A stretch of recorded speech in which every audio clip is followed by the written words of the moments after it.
Alors c'est en fait ça a très longtemps, je crois que j'avais votre âge quand je me suis engagé. C'était en fait en seconde, vous êtes en troisième. Je me suis engagé, c'était en seconde. Au moment, je vous prie de m'excuser, où la loi Veil a été présentée au Parlement. Alors je ne sais pas pourquoi, mais j'ai trouvé que c'était une loi importante sur laquelle, même si j'étais deux choses jeunes, comme vous l'êtes d'ailleurs, et un garçon, je ne sais pas pourquoi, j'ai trouvé ça très important, cette loi. Et à l'époque, j'ai pensé que ça aurait, et l'histoire me donne un peu raison, que ça aurait des conséquences très très importantes dans une société telle que la nôtre. Voilà, donc c'était ça. Et depuis, alors après, j'ai une vie professionnelle qui fait que pendant un certain nombre d'années, j'ai levé un peu le pied. Et dès que mes enfants ont été élevés, j'ai repris et on a créé avec des amis cette association. Alors, notre association euh, ne milite pas contre l'avortement, ça ne nous intéresse pas. Pourquoi ça ne nous intéresse pas? Parce que c'est des sujets très douloureux, très polémiques. Et dès que vous parlez à quelqu'un, soit il est pour, soit il est contre. Et on le voit encore aujourd'hui, c'est assez stérile. Sans compter que ceux qui sont pour l'avortement, pour vraiment le tester, sont des gens qui tout de suite peuvent être très violents dans leurs actions, dans leurs paroles. Et donc, nous, notre objectif, c'est de promouvoir la vie. Ce n'est pas de dire qu'on est contre l'avortement. Nous le sommes contre l'avortement, mais c'est un sujet qui est très douloureux. Pour en avoir parlé avec des gens qui avaient voté pour à l'époque, c'était pas forcément parce que ils voulaient être pour l'avortement, mais il y avait des souffrances très fortes chez des femmes qui voulaient avorter. Voilà, donc nous, notre association a pour but de promouvoir la vie et ça se traduit que par des choses, nous essayons du moins, que par des choses positives. Alors, en fait, on a deux objectifs qui sont très clairs. La première, c'est de fédérer toutes les associations qui œuvrent pour la vie, donc des très connus comme les AFC, les associations familiales catholiques, comme la Fondation Le Jeune, mais aussi des associations qui œuvrent pour que la vie soit là. Par exemple, Marthe et Marie, Maison de Louise, que vous connaissez peut-être. Les deux sont installées à Lyon et en fait, elles accueillent les femmes souvent victimes de violences conjugales ou de rejetées de leur famille qui veulent garder leur enfant. Voilà, donc c'est la première chose que nous faisons, c'est qu'on se réunit régulièrement et on essaye de partager un petit peu ce que chacun fait et puis les besoins de chacun. Si par exemple, je pense à une réunion où la maison de Louise avait besoin d'un frigidaire parce que leur frigidaire était en panne, donc parce que c'est la maison de Louise, c'est un appartement où ils accueillent les futures mères en difficulté. Et à côté de ça, lorsqu'ils font une conférence, lorsqu'ils organisent une formation, on a un mail qui avertit nos membres que telle association fait telle action. Là, c'est la première chose. Et la deuxième chose, c'est d'essayer d'œuvrer dans des projets très concrets qui aident la vie. Alors, je vais vous en citer deux. La Maison de Louise, que je vous ai déjà indiqué, c'est un lieu d'accueil pour les futures mères en difficulté. Ça a été en partie, parce qu'on n'était pas seul, mais le fruit de notre travail, d'aider à trouver le financement, d'aider à trouver le lieu. Il n'y a pas longtemps, il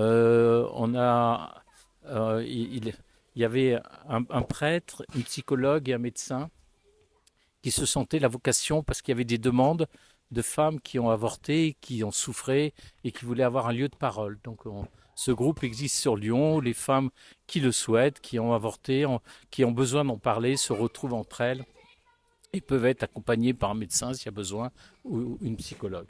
Voilà, donc on essaie à chaque fois d'avoir des projets très positifs.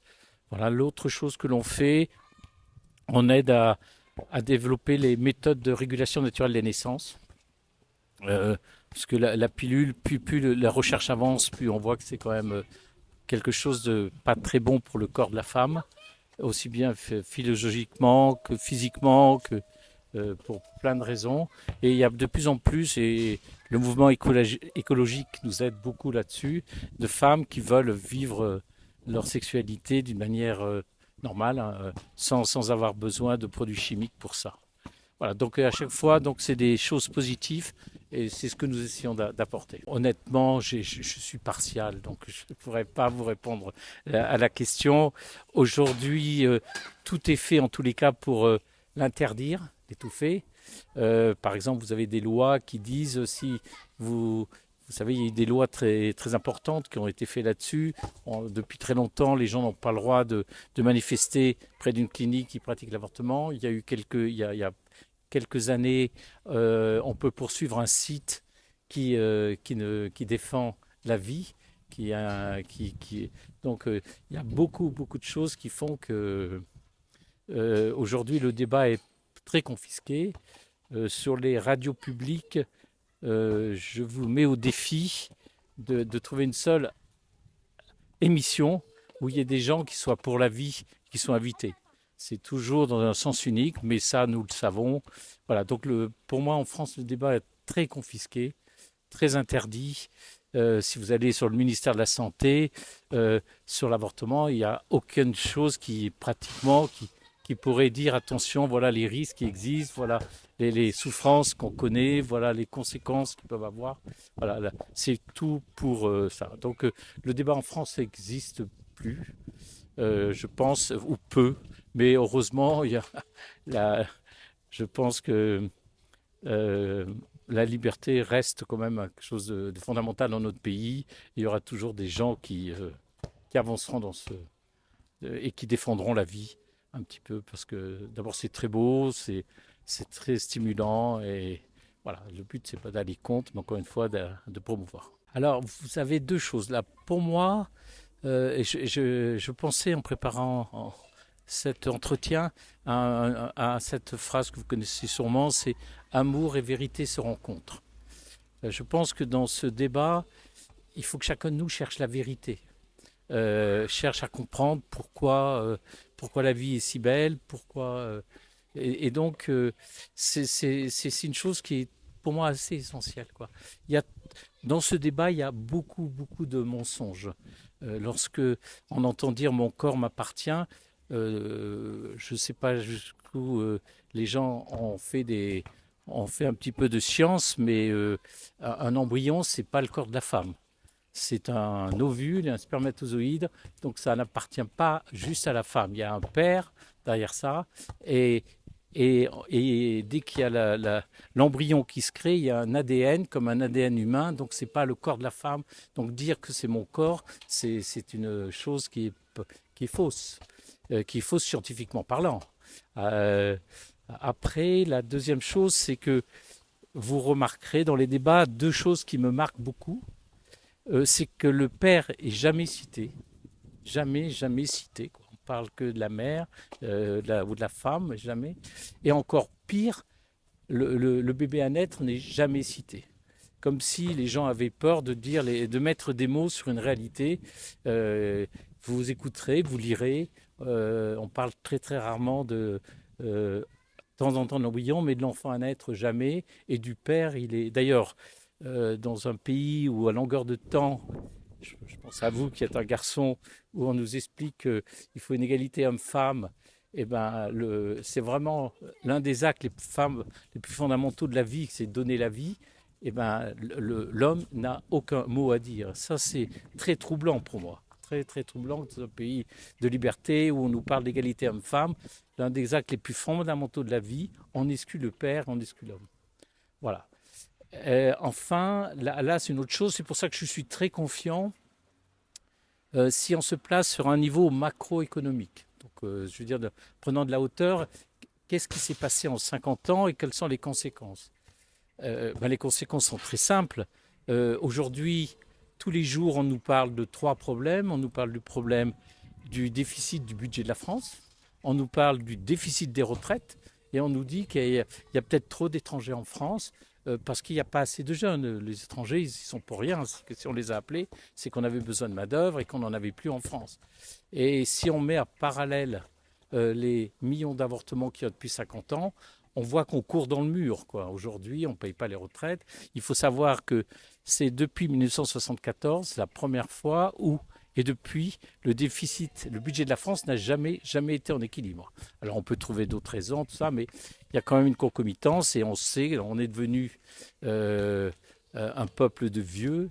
L'Europe vieillit tous les jours, il y a de moins en moins de jeunes.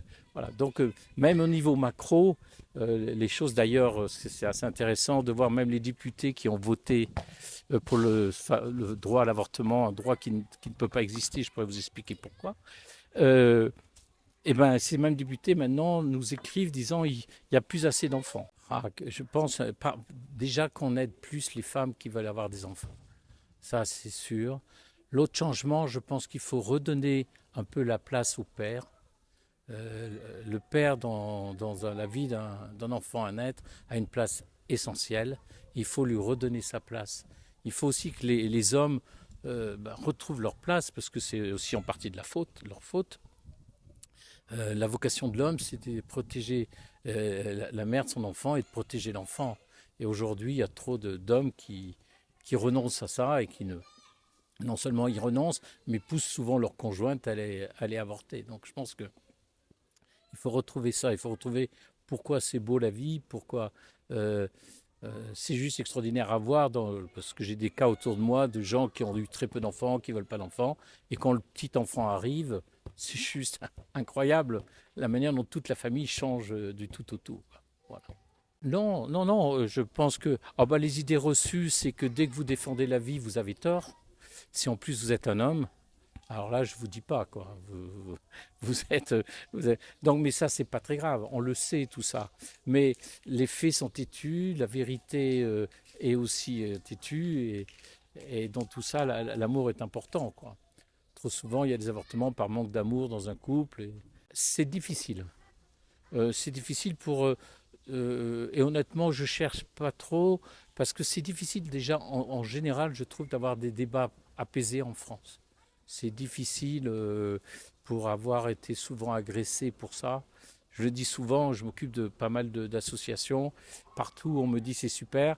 La seule chose où je suis régulièrement attaqué par les journalistes, ou par des gens, ou par des mots, ou par des lettres, c'est sur ce sujet-là, sans pouvoir répondre. Mais c'est voilà. Donc j'en ai pris un petit peu mon parti. Ce n'est pas très grave. Ce qu'il faut, c'est que nous soyons paisibles et doux mais forts dans notre action, quoi. Il faut surtout pas répondre à ces voilà. Je ne sais pas si vous avez déjà fait une marche pour la vie. À chaque fois, vous avez des gens très violents en face qui veulent venir briser la manifestation, la perturber, et jamais avec des mots simples et avec un vrai dialogue.